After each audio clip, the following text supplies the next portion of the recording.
Striker খরা পূরণে এবার ব্রাজিলিয়ান স্ট্রাইকারের দিকে নজর বার্সেলোনা দলের, আর সেখানেই ব্লাউগ্রানাদের নজরে ব্রাজিলিয়ান তারকা Joao Pedro. Brazilian ESPN Sportskeeda সহ একাধিক গণমাধ্যম করে এ নিয়ে সংবাদ প্রকাশ, এমনকি দুই পক্ষের আলাপের বিষয়টিও এসেছে সামনে। সব মিলিয়ে বার্সার আগ্রহে ব্রাজিলিয়ান স্ট্রাইকারকে নিয়ে বিস্তারিত থাকছে প্রতিবেদনে।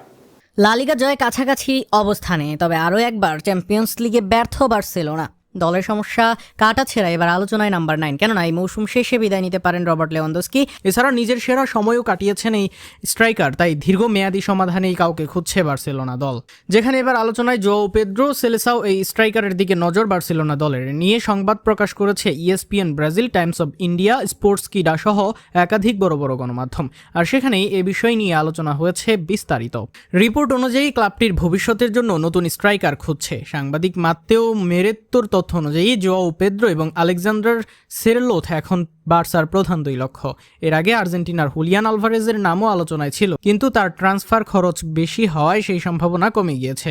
আপাতত বার্সার নজর থেকে দূরে এই আর্জেন্টাইন স্ট্রাইকার। জোয়াও পেদ্রো 2025 সালে চেলসিতে যোগ দেওয়ার পর থেকে ভালো পারফর্ম করছে। প্রথম মুহূর্তেই তিনি সব প্রতিযোগিতা মিলিয়ে 46 ম্যাচে 19 গোল করেছেন। বিশেষ করে ইপিএলে বেশ ধারাবাহিক তিনি।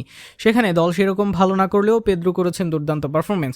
অন্যদিকে আলোচনায় আছেন অ্যাটলেটিকো মাদ্রিদে খেলা আলেকজান্ডার শার্লট। যদিও তার ক্লাবের সাথে চুক্তি 2028 সাল পর্যন্ত, তবে ক্লাবের তিনি সবসময় প্রথম একাদশে নিয়মিত নন। তবুও 49 ম্যাচে 19 গোল করেছেন। তুলনামূলকভাবে তিনি বার্সার জন্য হতে পারেন বাস্তবসম্মত এক বিকল্প। তবে এদের কাউকেই পাওয়া হবে না সহজ। পেদ্রোর সাথে চেলসি দলের চুক্তি 2033 সাল পর্যন্ত হওয়ায় তাকে দলে ফেরানো সহজ হবে না, কারণ চেলসি সহজে তাকে ছাড়তেও চাইবে না। এর মাঝে অনেক গণমাধ্যম বলেই দিয়েছে এই মুহূর্তে পেদ্রোকে ছাড়বে না চেলসি, যে কারণে এই সম্ভাব্য ট্রান্সফারগুলো এখনো প্রাথমিক পর্যায়ে রয়েছে। বার্সেলোনাকে আগে তাদের আর্থিক পরিস্থিতি ঠিক করতে হবে, স্কোয়াডে জায়গা তৈরি করতে হবে এবং পছন্দের খেলোয়াড়কে রাজি করাতে হবে। স্যালারি কাপ সম্পর্কিত বিষয় ঠিক করতে না পারলেও, খেলোয়াড়কে রাজি করাতে না পারলে এই ট্রান্সফারগুলোতে বার্সার অনিশ্চয়তা থেকেই যাবে। সব মিলিয়ে দেখা যাক পেদ্রোকে আনতে পারে কিনা বার্সেলোনা।